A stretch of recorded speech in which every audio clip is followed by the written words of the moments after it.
Good morning बच्चों। आज के टॉपिक्स और आउटसोर्सिंग से स्टार्ट करेंगे। और जो देख चुके हैं हम इसमें वो प्रॉपर तरीके से लिबरलाइजेशन, प्राइवेटाइजेशन और ग्लोबलाइजेशन। लिबरलाइजेशन जब हम बात करते हैं तो उससे पहले थोड़ा सा और देखते हैं एक बार। तो मैं आपको वापस से मैं रिकॉल कराना चाहिए। तो बिल्कुल हम आपकी बात मानेंगे कि आपने ही कराना चाहिए। तो जल्दी से बताओ कि जो न्यू इकोनॉमिक पॉलिसी है इसके दो बच्चे, पहला दूसरा स्ट्रक्चरल रिफॉर्म में। फिर स्ट्रक्चरल के कितने हैं? तीन बच्चे। इनमें से लॉन्ग टर्म शॉर्ट टर्म कौन होता है? लॉन्ग टर्म स्ट्रक्चरल होता है, शॉर्ट टर्म स्टेबलाइजेशन होता है। फिर जो लॉन्ग टर्म वाले होते हैं उसके तीन बच्चे, नाम तो सुना ही होगा। LPG लिबरलाइजेशन, ग्लोबलाइजेशन के पांच बच्चे। पांच बच्चे कौन कौन? Foreign trade, foreign trade, trade for investment reform, foreign trade fit for financial sector reform, for industrial policy reform, and last one is tax reform या fiscal reform। अच्छा, इनके फिर बच्चे भी होते हैं, इनके भी दो चार चार पांच, दो चार चार पांच, अरे दो चार चार दो बोलो, दो कौन? इवैल्यूएशन और फ्लेक्सिबिलिटी इंडिकेटर, दो चार। हाँ जी, एक तो क्वांटिटेटिव रिस्ट्रिक्शन हटाई, इंपोर्ट और दूसरा एक्सपोर्ट ड्यूटी हटा दी और इंपोर्ट ड्यूटी ग्रेटर पॉइंट। चौथा पॉइंट रिक्वायरमेंट हटा दी। दो चार आरबीआई को इससे और इंडियन सोसाइटी में या इंडियन इकोनॉमी में प्राइवेट बैंक को अलाउ किया गया। और तीसरा जो फॉरेन इन्वेस्टमेंट थी वो कितना परसेंट का होगा? और लास्ट, अभी आप नई ब्रांच खोलना चाहते हो तो खोल सकते हो, कमर्शियल बैंक में चाहते हो तो आप बट विदाउट अप्रूवल हो। कुछ कंडीशन पे खड़ा होकर जाओ, हमसे परमिशन लेने की जरूरत नहीं, खोल लो ब्रांच, है ना। दो चार चार हो गया। 5 पॉइंट बताओ। पहला क्या? एक तो इंडस्ट्रियल लाइसेंसिंग की रिक्वायरमेंट खत्म कर दी। दूसरा 17 से नाम बोलो तीन के और एक दो पॉइंट। तीसरा पॉइंट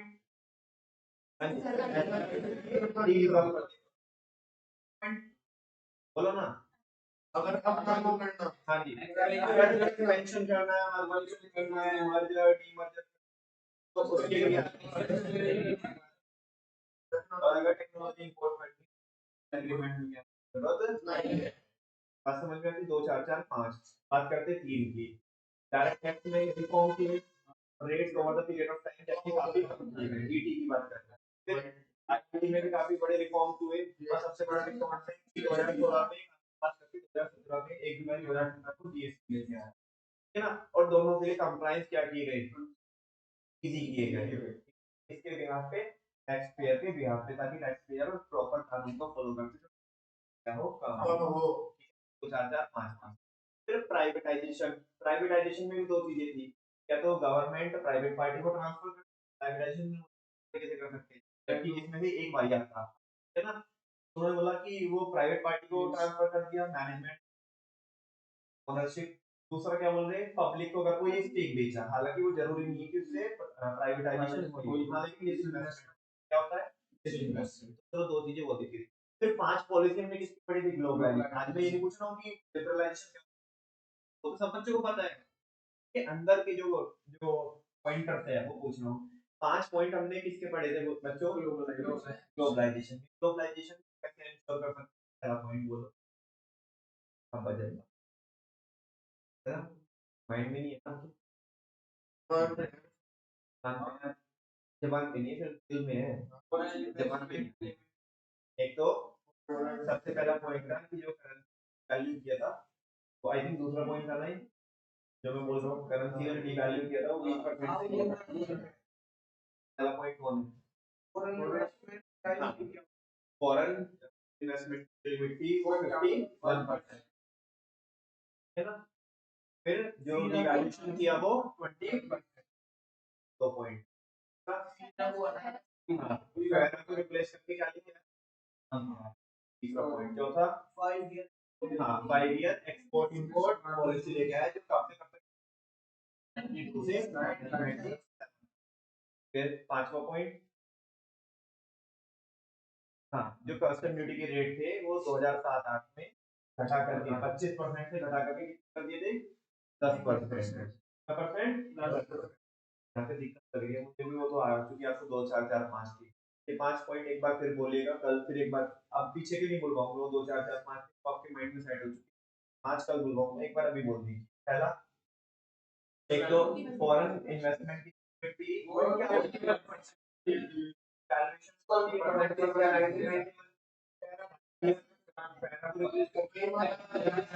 2000 और IPL एक्सपोर्ट पॉलिसी लेके आया 1992 से 1997। कस्टम ड्यूटी रेट कितने तक कर दिए? 10%। आज नया टॉपिक है बच्चों, आउटसोर्सिंग। क्या है? आउटसोर्सिंग। ये टॉपिक की टाइमिंग इतनी परफेक्ट है कि अभी मैं आपको बिजनेस एडवर्टाइजिंग पढ़ा है ना, और ऐसे समझाता हूँ कि ताकि वहां पे बहुत ज्यादा ना समझाना पड़े। बिल्कुल, वरना मजदूरी होगी, मैं आज ये बताऊँ फिर परसों से वहां पे ठीक है। सुनिए, आउटसोर्सिंग, हालांकि 11th वाले बच्चों को मैं पहले भी पढ़ाया था बिजनेस आउटसोर्स, बहुत सारे बच्चों को पता भी है कि आउटसोर्सिंग। खुशी, आपका बिजनेस है ना, और जब हम बिजनेस परफॉर्म करते हैं, बिजनेस में हमें बिजनेस करने के लिए बहुत सारे परफॉर्म करते हैं। जैसे हमें प्रोडक्शन को मैनेज करना होता है, परचेजिंग को मैनेज करनी होती है, रॉ मटेरियल परचेज करना, तो रॉ मटेरियल बड़ी बड़ी कंपनी कैसे नहीं होती, छोटा सा काम है, बहुत बड़ा काम है, तो एक सेपरेट डिपार्टमेंट होता है, परचेज डिपार्टमेंट होता है, उसका काम परचेज करना होता है। ऐसे प्रोडक्शन डिपार्टमेंट है वो प्रोडक्शन करता है, एक डिपार्टमेंट है सेल्स डिपार्टमेंट, वो सेल्स करता है। हर एक डिपार्टमेंट अलग अलग डिपार्टमेंट होता है, होता है जो लोगों की हायर करते हैं, एचआर डिपार्टमेंट बोलते हैं, है ना। और इस तरह की एक्टिविटीज होती है, और भी बहुत सारी एक्टिविटीज होती है, जैसे ट्रांसपोर्टेशन हो गया, है ना, हो गई, क्या हो गई? एडवर्टाइजिंग। अब लेट्स सपोज आप एसी बनाते हो, क्या बनाते हो? एसी बनाते हो, और आपको आपको स्पेशलाइजेशन है एसी का प्रोडक्शन करने में, ये सुनो। लेकिन आपको ना, आप आपका प्रोडक्ट तो बढ़िया है, कि वो लोगों लोगों को पता भी तो होना चाहिए ना कि ये बढ़िया प्रोडक्ट मार्केट में मिलता भी है ऐसा, ये सुनो। तो उसके लिए आपको एडवर्टाइजिंग करनी है, क्या करनी है? अब बेटा आपके पास दो ऑप्शन है, कितने ऑप्शन है? दो ऑप्शन है। एक ऑप्शन तो ये है कि आपको तो पता नहीं है कि एडवर्टाइजिंग कैसे होती है, शूटिंग कैसे होगी, ये कैसे होगा, कैसे कैसे कैंपेन चलानी है, किस चीज का क्या इम्पैक्ट पड़ेगा, कौन कौन सी जिंगल्स यूज करनी है, टैगलाइन कैसे और कैसे यूज करना, इसका नेगेटिव इम्पैक्ट पड़ेगा सोसाइटी पे, पॉजिटिव इम्पैक्ट। हमारे को प्रोडक्शन करनी आती है एसी की, में स्पेशलाइजेशन है, लेकिन एडवर्टाइजिंग तुम्हें करनी नहीं आती। तो पास दो ऑप्शन है कि तुम या तो ऐसे बंदों को हायर करो अपने ऑर्गेनाइजेशन में, अपनी कंपनी में, कि जो लोग क्या करेंगे तुम्हारे लिए एड प्रिपेयर करेंगे, पूरा एड कैंपेन करेंगे, और उन्हें सैलरी तुम दोगे, तुम्हारा ऑर्गेनाइजेशन देगा। एक तो ऑप्शन ये है। अगर तुम ऐसा करते हो तो बहुत ज्यादा हेडेक होगी, जहाँ पे तुम्हें बहुत सारी चीजें ऑलरेडी संभालनी है, परचेजिंग संभालनी है, प्रोडक्शन संभालना है, सेल्स संभालनी है, क्या कलेक्शन फाइनेंस संभालना है, ह्यूमन रिसोर्स संभालना है, इनफैक्ट और भी बहुत सारी एक्टिविटीज हो सकती है। वहाँ पे तुमने एक टेंशन और मोल लेनी, इस चीज की, एडवर्टाइजिंग, है ना। अच्छा, तुम्हें वो सारे एम्प्लॉय संभालने पड़ेंगे, उनके लिए तुम्हें रिसोर्सेज इकट्ठा करने पड़ेंगे, है ना, सारे जितने भी इक्विपमेंट्स है वो शूट करने के लिए वो तुम्हें लाने पड़ेंगे अपनी कॉस्ट पे, ये सुनो। एक तो ये है, एक ऑप्शन तो ये है। दूसरा ऑप्शन ये है कि जो अद्विका की कंपनी है, अद्विका की कंपनी का काम ही क्या है? एडवर्टाइजिंग करना। ये एक एडवर्टाइजिंग एजेंसी है। कौन है? Advertising agency. इनका तुम्हारा जैसे मेन बिजनेस किस चीज का है? एसी प्रोड्यूस करने का। इनका मेन काम ही, मेन बिजनेस ही किसका है? एडवर्टाइजिंग सर्विसेज प्रोवाइड करना। ये जैसे आप है, ऐसे तमाम लोगों के लिए बहुत बड़ी बड़ी जो कंपनी होती है उनके लिए एडवर्टाइजमेंट वगैरह शूट कराते हैं, उन्हें रन कराते हैं। इनका काम ही है। इनकी कंपनी के अंदर सारे कौन से लोग हैं? प्रोफेशनल लोग हैं जो किसमें माहिर है? एडवर्टाइजमेंट, जो एडवर्टाइजिंग जो कैंपेन होते हैं रन किए जाते हैं। अब दूसरा ऑप्शन आपके पास ये है कि आपने किसको कांटेक्ट किया? आप भी कभी कंपनी को कांटेक्ट किया और बोला कि हमारा ये प्रोडक्ट है, ये ऐसा ऐसा चाहते हैं, सारी डिटेल्स दी तुमने, और कि हम आपसे क्या कराना चाहते हैं कि आप हमारे एडवर्टाइजिंग का काम है ये आप संभालो। और तुमने वो सारा जो पूरा का पूरा सेगमेंट था, वो जो पूरा का पूरा जो काम था, पूरा का पूरा फंक्शन था, वो किसको हैंड ओवर कर दिया? अद्विका की कंपनी को हैंड ओवर कर दिया। अब वो अद्विका संभालेगी वो सारा काम, है ना? क्या अद्विका ये काम विदाउट चार्जिंग एनी फी करेगी या कोई फी चार्ज करेगी आपसे? आपने बस वो फी देनी है उसको, ठीक है ना? लमसम एक अमाउंट देनी है, और बाकी सारी जो हेडेक होगी वो सब किसकी होगी?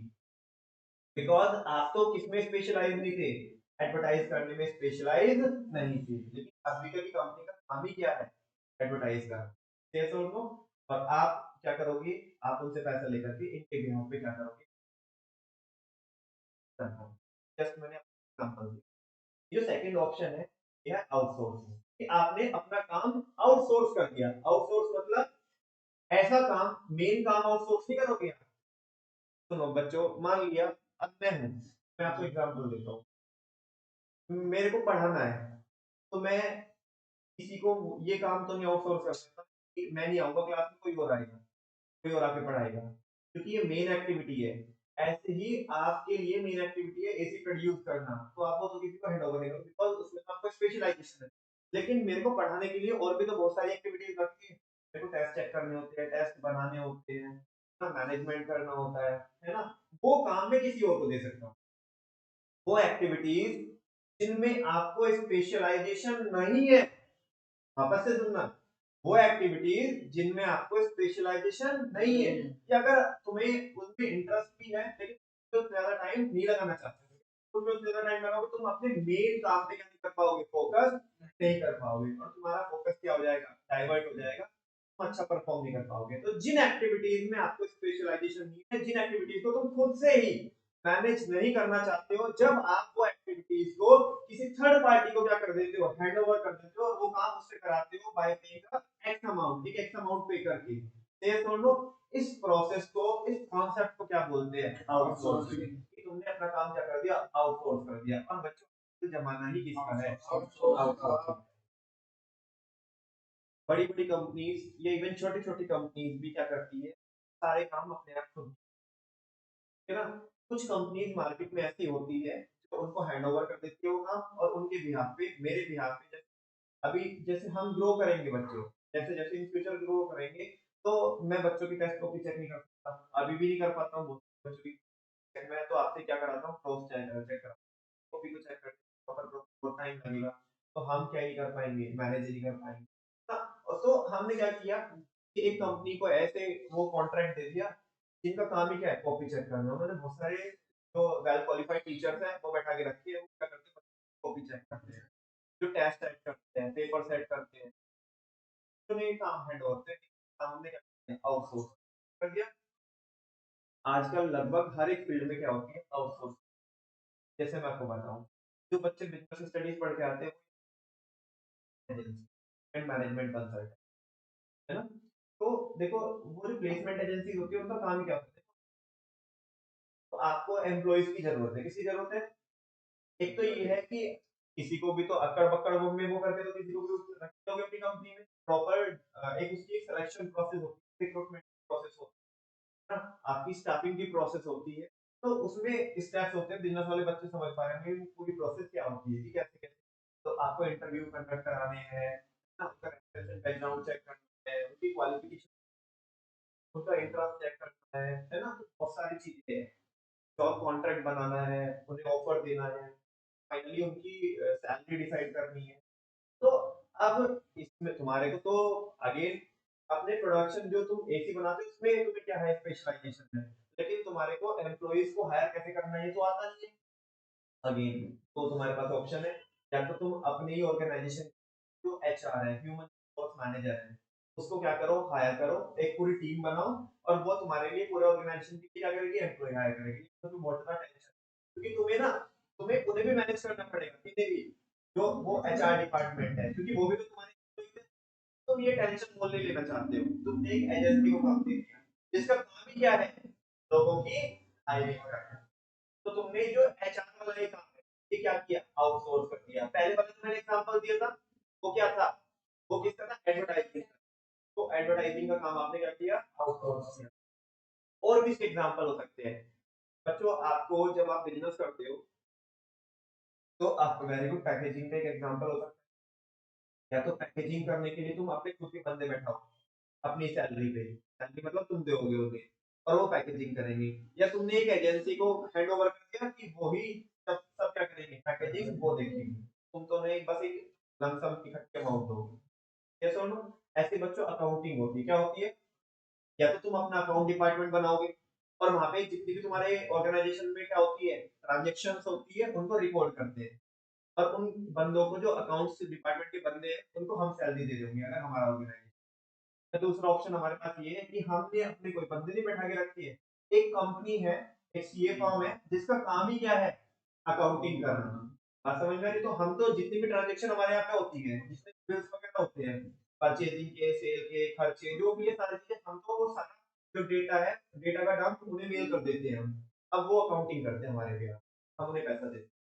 ऐसे ही बच्चों टैक्सेशन होता है, टैक्सेशन या तो हम क्या करते हैं, हमें टैक्स मैनेज करना है, तो अपने बंदों से कराए हम, है ना। हम टेंशन नहीं लेना चाहते हैं, तो इस काम को आउटसोर्स करते हैं। ऐसे बच्चों आईटी की फील्ड में भी होता है, की फील्ड में देखो, मेरे को एप्लीकेशन बनवानी है, क्या बनवानी है, या तो मैं अपने ही एम्प्लॉइज हायर करूं जिनको मैं सैलरी दूंगा, परमानेंट में सैलरी दूंगा, और वो हमारी एप्लीकेशन क्या करते हैं, डेवलप करते रहेंगे। वो टेंशन, इतनी टेंशन है, बच्चों के डाउट सॉल्व करने हैं, बच्चों के टेस्ट चेक करवाने हैं, बच्चों के टेस्ट बनाने हैं, यहाँ पे ड्यूटी भी देनी है, तो पढ़ाना भी है, सारी चीजें क्या भी करनी है, मैनेज भी करनी है। और ऐसे में अगर मैं ऐसे फील्ड में भी हाथ डालूंगा कि जहाँ पे मेरी मेरी कोई स्पेशलाइजेशन नहीं है, मतलब वो आईटी वाले फील्ड, तो मैंने क्या करके रखा है, तो एग्जांपल दे रहा हूँ मैं आपको, तो मैं आउटसोर्स करके क्या करके रखा है, एक एजेंसी जिनका काम ही क्या है, एप्लीकेशन में क्या बनाना, एप्लीकेशन में। तो उनको हमने वो काम दिया, वो क्या करते हैं, एप्लीकेशन है, और हम एक लमसम अमाउंट देते हैं, और बाकी जितने भी स्टूडेंट एनरोल होते हैं उनके साथ क्या करते हैं, वो पेमेंट। ये क्या हो गई, आउटसोर्सिंग। क्या हो गई, बात समझ में आ रही है आपको, आउटसोर्सिंग का कॉन्सेप्ट समझ में है, क्या होता है आउटसोर्सिंग, जिस काम में हमें स्पेशलाइजेशन, वो काम हम जब थर्ड थर्ड पार्टी को सौंपते हैं, बाकायदा पैसे देंगे, ऐसे नहीं फ्री में करवाते हैं, वो भी फ्री में करेंगे। तो उसके कॉन्सेप्ट को क्या बोलते हैं, आउटसोर्सिंग। आउटसोर्सिंग का जनरल मीनिंग होता है ओवर करना, ट्रांसफर करना, है ना, अपना काम किसी को दे देना। मेंशन करना थर्ड पार्टी को, ऑब्वियसली बात है कि पैसा लेकर। अच्छा हाँ, वेरी गुड, ये बहुत सही बात बोली आपने।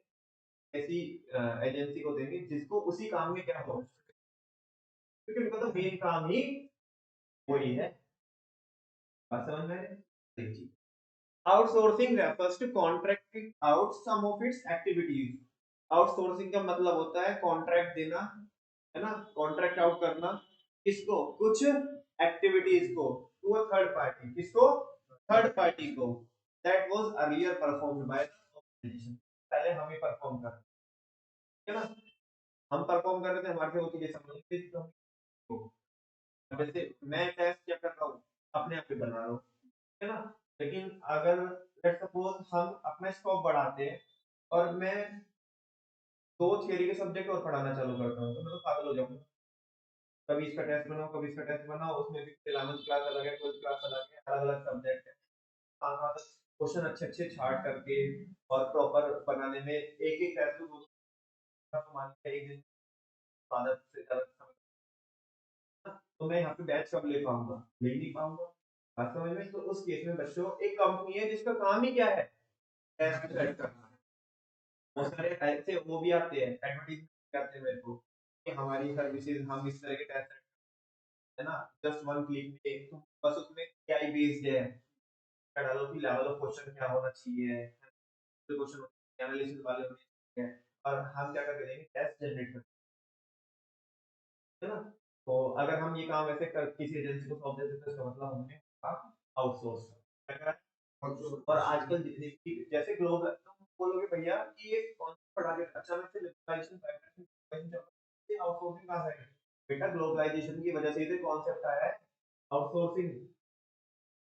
जितना भी भारत के अंदर आईटी वालों को जॉब मिलती है, भारत के लोग इतना काम नहीं करवा रहे, तो भारत के लोग करवाते हैं तो चेंज करते हैं, चेंज इन द सेंस कि वो इतना पैसा नहीं देते हैं, है ना, ऐप डेवलप करवाएंगे और वो करवाएंगे तो ज्यादा क्या पैसा नहीं मिलता। लेकिन आईटी कंपनीज है, उन सबको जितने प्रोजेक्ट मिल रहे हैं वो सब कहाँ से मिलते हैं, यूरोपियन कंट्रीज से मिल रहे हैं, तो यूरोपियन कंट्रीज में जितना भी आईटी का काम होता है वो सब कहाँ से करवाते हैं, भारत से करवाते हैं। इसमें दोनों ही पार्टी का फायदा है, हमें ये फायदा कि हमारे लोगों को रोजगार मिल रहा है, एम्प्लॉयमेंट मिल रहा है, उनको ये फायदा है कि वहां पे उन्हें पेमेंट करनी होती है डॉलर में और वो बहुत ज्यादा हाई पेमेंट करनी होती है, यहाँ पे उसे कन्वर्ट करके रुपीस में करनी होती है। बात समझ में आ रही ना?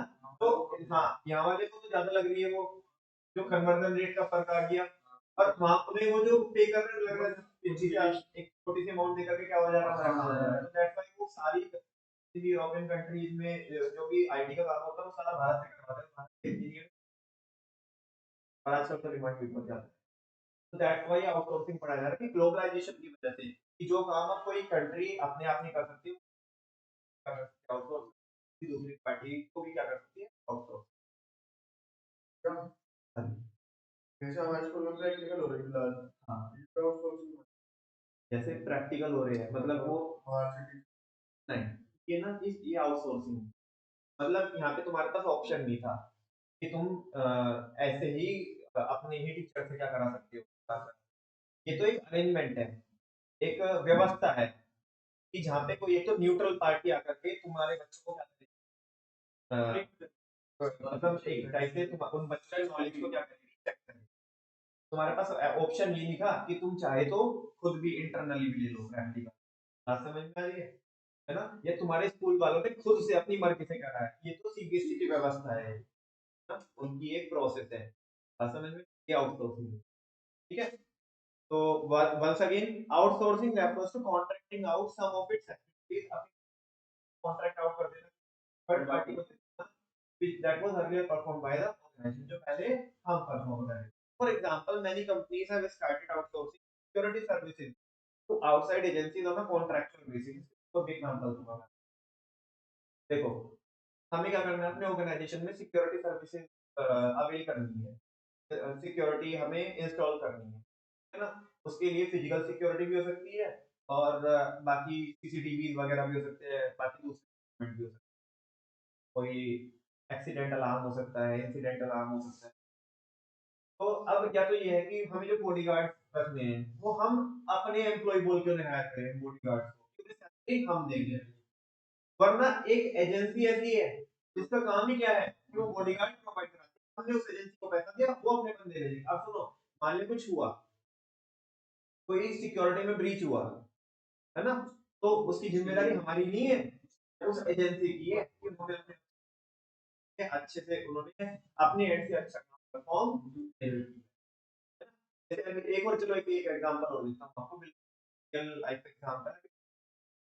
कल अभी मेरी इंस्टाग्राम वॉल पे एक ऐड आ रहा था कि राम मंदिर में हाउस कीपिंग सर्विसेज प्रोवाइड कराई इस कंपनी ने, उन्होंने free of cost service provide किया, एडवर्टाइजमेंट कराई उन्होंने, ताकि हम ये बात बोल सके कि हमने ना वो इनॉग्रेशन वाले दिन क्या किया, हाउस कीपिंग साफ सफाई का कार्यक्रम होता है, हर चीज मेंटेन करनी है, वो उन्होंने फ्री ऑफ कॉस्ट प्रोवाइड किया, वो तो अलग बात है फ्री ऑफ, मतलब एक कंपनी कहने का मैं एग्जांपल किसका देना चाहता हूँ कि एक कंपनी ऐसी है जिसका काम ही क्या है साफ सफाई करवाने का, हाउस कीपिंग मेंटेन,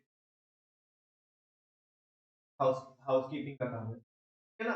तो अब तुम्हारे पास दो ऑप्शन है बच्चों, या तो तुम साफ सफाई वाले जो बंदे रखोगे तो अपने घर पे इन द सेंस कि अपनी कंपनी के घर के इन हाउस बंदे होंगे, इन हाउस का मतलब समझ रहे हो, यानी कि आपके एम्प्लॉय होंगे, अगर वे साफ सफाई ढंग में नहीं करेंगे तो डांट लगाओगे, है ना, और तुम ही उन्हें क्या दोगे, सैलरी दोगे।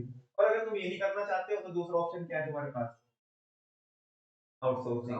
यहाँ पे तुमने एक हाउसकीपिंग एजेंसी है तो बोला कि हमारी ये बिल्डिंग है, ये देखो,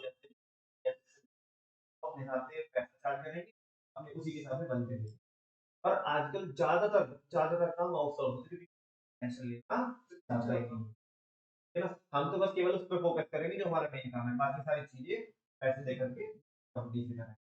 मतलब कहने का मतलब है कि जमाना आजकल digitalization है कि हर एक काम वो उस एजेंसी से करवाएंगे, वो उस काम में क्या pitch करेगा। तो कॉल सेंटर का ही होगा। कोई सारे बच्चे कंज्यूमर प्रोटेक्शन पढ़ के आते हैं, कंज्यूमर क्या करना होता है, राइट टू बी हर्ड देना होता है कस्टमर को।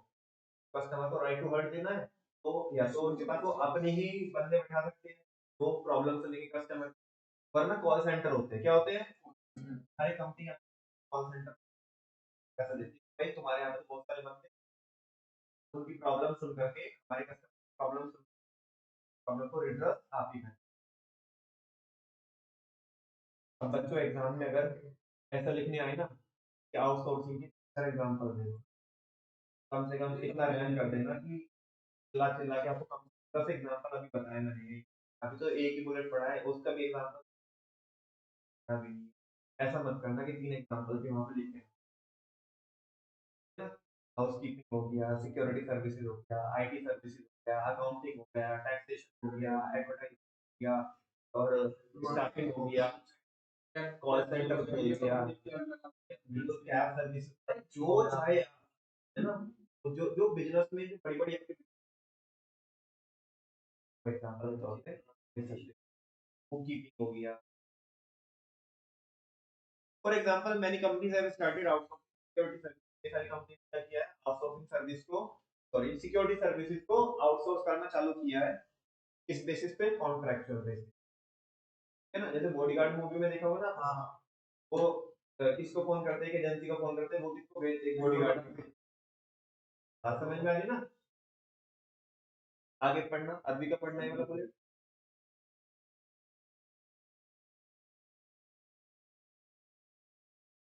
आउटसोर्सिंग एक इम्पोर्टेंट आउटकम है, आउटकम मतलब रिजल्ट है किसका, ग्लोबलाइजेशन के होने से कौन सा पिक्चर में आउटसोर्सिंग, यहाँ पे एक कंट्री दूसरी कराने लगी तो आउटसोर्स करने लगी उनसे काम कराने। India has become a favourable destination, बहुत सारी कंट्रीज का इंडिया एक क्या है, फेवरेबल डेस्टिनेशन, इसके लिए आउटसोर्सिंग, मतलब इंडिया को बहुत काम मिलता है आउटसोर्सिंग, मतलब आउटसोर्सिंग के तौर पे बहुत सारा काम मिलता है भारत को, बिकॉज यहाँ पे क्या होता है, तो क्वालिटी लेबर मिल जाती है, क्या मिल जाती है, यानी कि जो वर्कर है, जो एम्प्लॉइज है, वो क्वालिटी वाले मिल जाते हैं, और दूसरा सस्ते रेट में मिल जाते हैं, बिकॉज यहाँ पे पॉपुलेशन क्या है, बहुत ज्यादा भी है। तो कह रहे हैं कि इंडिया एक फेवरेबल डेस्टिनेशन बना हुआ है बाकी कंट्रीज के आउटसोर्सिंग के लिए, मोस्ट एमएनसी ज्यादातर एमएनसी के लिए, because of the low wage rate.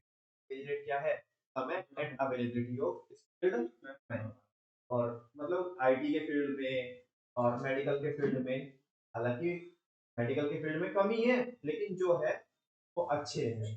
हमारे यहाँ पे क्या है कि या तो है तो टॉप क्लास डॉक्टर है, और नहीं है तो बस फिर वो वाले डॉक्टर, कंपाउंडर से डॉक्टर बन, है ना, बिल्कुल क्या वीडियो का कुछ नहीं होता है, या तो सीनियर है या तो फिर वो सब ऐसे ही है, ठीक है। चल, सम ऑफ द सर्विसेज, कुछ यहाँ पे एग्जांपल, कुछ ऐसी सर्विसेज जो आउटसोर्स करते, आउटसोर्स होता है भारत को, जिनका फील्ड भारत को आउटसोर्सिंग मिलती है, वो कौन कौन है, कॉल सेंटर, नेक्स्ट है रिकॉर्ड कीपिंग, रिकॉर्ड कीपिंग का बुक कीपिंग होती है ना, अकाउंटिंग का जो पहले वाला पोर्शन होता है, आप केवल पूछ रहे हो अकाउंटिंग का क्या फर्क होता है, वो तुम्हारे आज वो पूछेंगे भाई वाले सर,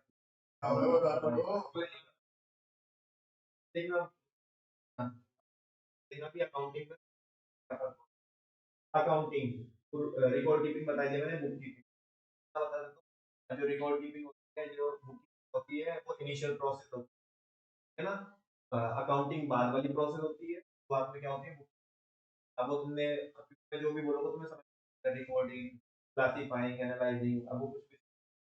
नेक्स्ट है टैक्सेशन, ना टैक्सेशन भी क्या होता है हमारे यहाँ पे, आउटसोर्सिंग कर सकते, कंसल्टेंसी देते हैं, है ना, आउटसोर्सिंग के, तो हमारी फर्म भी क्या है, कंसल्टेंसी फर्म है। मान लो तुम्हें किसी मसले में क्या चाहिए, बिजनेस के लिए क्या चाहिए, सॉल्यूशन चाहिए, क्या चाहिए, तो तुम या तो क्या है कि अपने कंपनी के अंदर ही स्पेशलिस्ट हायर करोगे, नहीं करना चाहते हो तो हमारी एजेंसी में एडवाइस चाहिए करता हूँ। बिल्कुल हो सकती है। इनफैक्ट जो कंपनीज अपने एम्प्लॉइज का क्या कराती है, ट्रेनिंग या ट्रेनिंग वगैरह इस तरह के सेमिनार्स या ये कंडक्ट कराती है, तो एक तो ये है कि हम अपने यहीं पे ट्रेनर को बुलाएं और या रखें, हमारे परमानेंट हम ट्रेनर रखें। दूसरा है, एक कंपनी का काम ही क्या है, हाँ, जो काउंसलिंग कराना, मतलब वो एम्प्लॉइज की भी हो सकती है, स्टूडेंट्स की हो सकती है। जैसे तुमने जो एग्जांपल बोला बिल्कुल हो सकता है, स्कूल वाले है ना, तो स्कूल वाले या तो अपने यहीं पे कुछ ऐसे एम्प्लॉय हायर करके काउंसलिंग कराना बच्चों का, अगर ऐसा नहीं करते हैं तो फिर वो किसी एजेंसी को हायर करते हैं जो वो अपने बंदे भेजते हैं बच्चों की काउंसलिंग आउटसोर्स करा है, ऐसे ट्रेनिंग वगैरह की। और कुछ पूछना है, आगे चल सकते हैं। अच्छा, ये तो कॉन्सेप्ट हो गया बच्चों पूरा। नेक्स्ट है, ये शुरू करेंगे अभी वर्ल्ड ट्रेड ऑर्गेनाइजेशन। अगर देखो, अगर मैं शुरू करता हूँ तो इसे फिर 9-10 तक छोड़ नहीं, कल का कैसे करना है, कल तो जाना नहीं है ना, तो 7 से तक रख के, तो 7:15 से 7:10, 7:15 से 8:45 तक तो बिजनेस स्टडीज, और 8:45 से 7:10 तक इकोनॉमिक्स। कल कल किसी बच्चे को स्कूल नहीं जाना। पर मेरे बच्चों आज के लिए इतना करते हैं, बाकी